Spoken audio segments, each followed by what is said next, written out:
as the Philadelphia Phillies, who are currently leading the NL East, are in town for a 3-game set.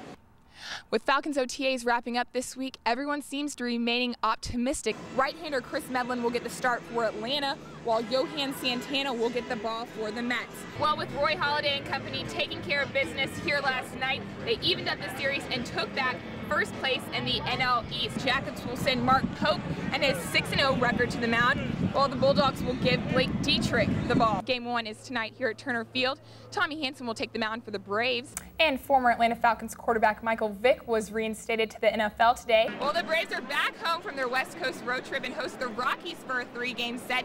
Well, Troy Glaus went deep last night in the 9th inning with a walk-off home run, giving the Braves the win. Well, this past season, the Georgia Tech Yellow Jackets and head coach Danny Hall went 21-9 in the ACC, made it to the NCAA regional tournament, and tied their school record for 10 selections in the 2010 Major League Draft.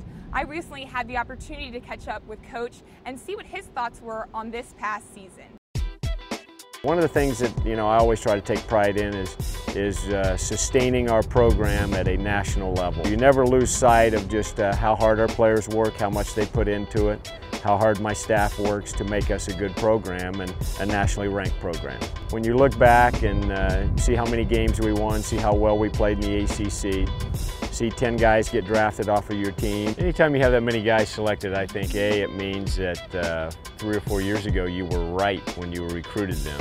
You take a lot of pride not only in recruiting the right guys, but then developing their talent and giving them an opportunity to compete at the highest level, Major League Baseball.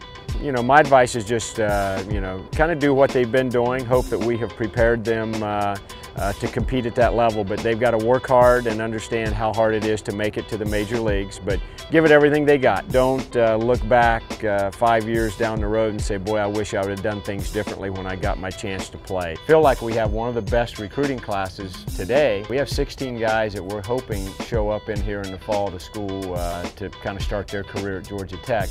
Of the 16 recruits, 7 of them have been drafted.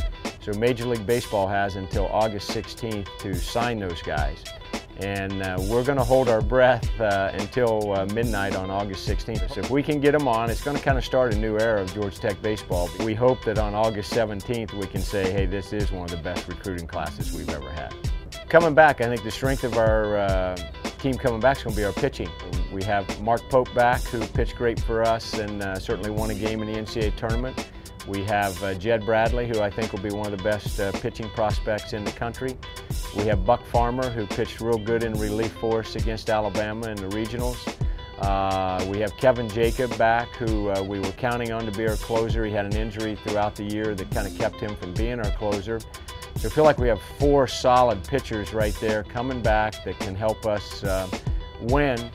We got Matt Skoll, who I think is one of the best position players in the country, just competed in the Home Run Derby Challenge out in Omaha. We have Jacob Esch, who started every day at second.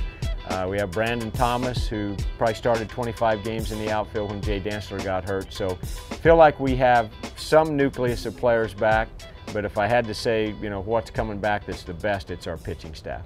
Well, the Jackets definitely had a great 2010 season, and it looks like promising things are to come in 2011.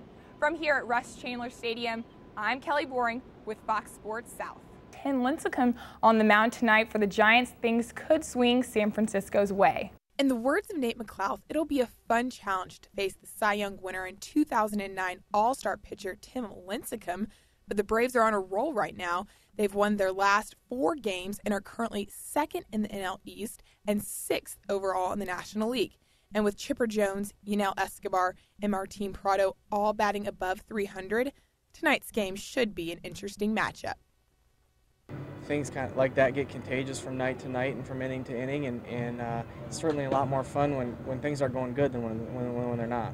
And June's National League Rookie Pitcher of the Month, Tommy Hanson, said he'll be watching Lincecum tonight to pick up a few tips. Yeah, 100%. I was excited to come to the park today just because Lincecum's throwing. I've never seen him in person before, and I want to see how he goes about it and how he attacks hitters.